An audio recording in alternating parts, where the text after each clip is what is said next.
So Wuthering Waves version 2.0 is over 16 days away, and well, we haven't really seen much marketing for it. Now if you don't know, me and my friends had a chat about this over on Ethan's channel, and we pretty much talked about the, future of Wuthering Waves in terms of version 2.0, and also the marketing for it at the moment. This obviously included content creators like Amethyst Abrams, Atoma, Ryuku, and also Ethan himself, and I also had another chat with Captain Cabinets as well as Atoma a little bit later on, again, to have a little bit of a chat about what Wuthering Waves could be doing better in terms of their marketing. Now this might be a little bit of a different video on this channel, but pretty much I just wanted to go through some of the ways that Wuthering Waves could improve and what could actually help rinascita become a guaranteed success, which would be overly beneficial for Kuro Games themselves and also the community. But before I get into this video, don't forget to leave a like and subscribe if you enjoy it, and also go to my Twitch where I'm going to be streaming live. I definitely recommend going over there. It'll be down the link in the description below or down in the pinned comment. Again, I definitely recommend going over there and having a look, and even give me a follow because then you get notified as soon as I go live. But let's get back into the video. So as I was saying, on Ethan's stream, we had a good conversation about what Wuthering Waves could do in terms of marketing and actually going into detail about the future stuff that they can do, because currently it's not good enough. If we take a quick scroll through Wuthering Waves' Twitter page, we can see their pinned comment at the moment was the announcement from the 22nd of November, and it's almost been an entire month since we've had something like that. And obviously down below we have some stuff about the special broadcast, which again is great, but now we're getting on to some of the stuff that Wuthering Waves tends to do quite a bit on their Twitter and also some other pages as well, which a lot of people just aren't really vibing with. And this goes to my first point of how they can improve their marketing, which is improving the overall quality of their posts, especially on Twitter. Now, as you can see here, they have these like cute little chibi things where they have some of the characters and they just kind of make a little design of them. But honestly, I feel like a lot of people just don't care about this. As you can see, it's got 16k likes. This one got 5.1k likes. It's just not really hitting the kind of audience that they want it to.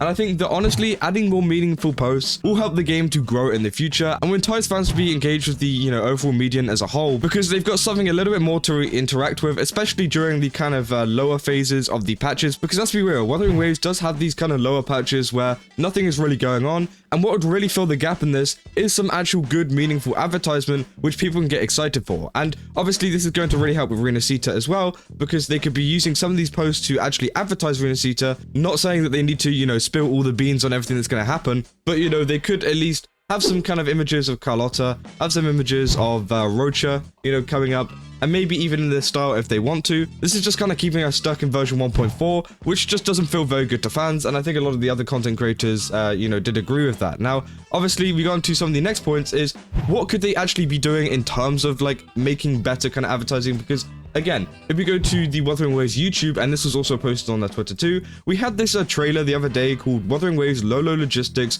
Behind the Scenes, and it's got 37,000 views in 2 days. That's not very good. If you look at Wuthering Waves' dashboard right now, it's going to be at a 10 out of 10. It's probably going to be at 5% click-through rate. No one's actually going to be clicking on that.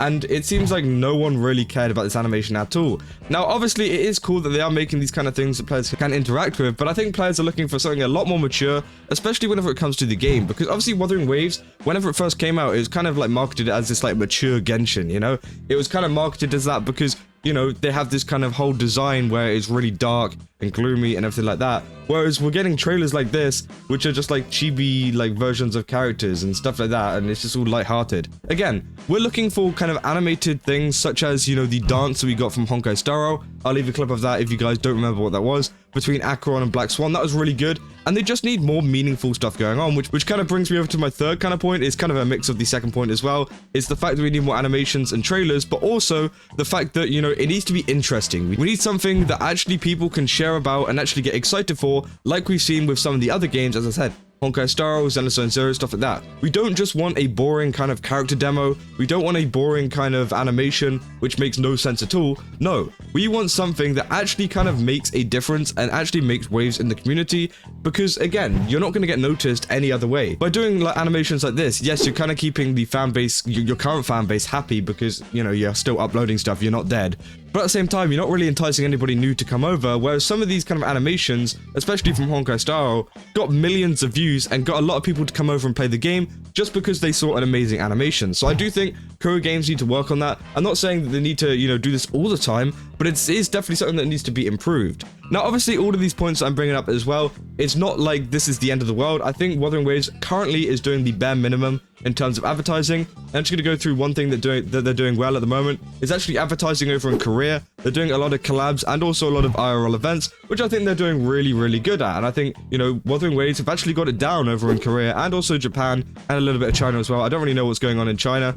But again, as I've showed you so many times in the past, they've got massive crowds attending some of their events, especially at AGF, everything like that. We've got these like kind of Lumi collabs and everything like that. But what they do need to work on, and this is going to tie into my next point, is becoming more global and actually becoming that global game that they were going to say. In terms of collaborations and IRL events, we haven't really seen much over here. We've seen a couple of things at the kind of start of the game, but there isn't nearly as much as what the East are getting at the moment. And if they do want to kind of advertise towards this American kind of Western audience, then they're going to have to release some events. Now, we did look at the interview in my last video. They said they were planning on doing concerts, so I'm pretty sure that's going to come over to the West. But we do need to see them attending kind of conventions. We need to see them attending all these kind of things, which a lot of people are going to be interacting with and will help them get more players come over from the Western audience. And it also seems like there's a little bit of disparity in like terms of the Chinese kind of advertising. I think they actually do get a lot more compared to the West. I think that's what Cap was telling me. So again, it does seem like there's a little bit of a divide between the East and the West at the moment. So they do need to either A, get more staff members to actually sort this kind of stuff out and, you know, get some more stuff going on over in the West, or B, just kind of step up their game with the current team that they've already got, because maybe it is like a staffing issue, maybe they don't have enough people to do it, but now they've got this money, especially from the whole Tencent stuff, you know, surely they can afford to hire some more marketing people, because marketing is one of the big reasons why a game does good. And we've seen it with Punishing Grey Raven. Although Punishing Grey Raven is a good game, they didn't market it well enough. And obviously it's a Kuro Games game, so they know this very, very well. You know, it didn't do very good. Now, obviously it's doing fine. It's not doing anything, you know, that insane, but it's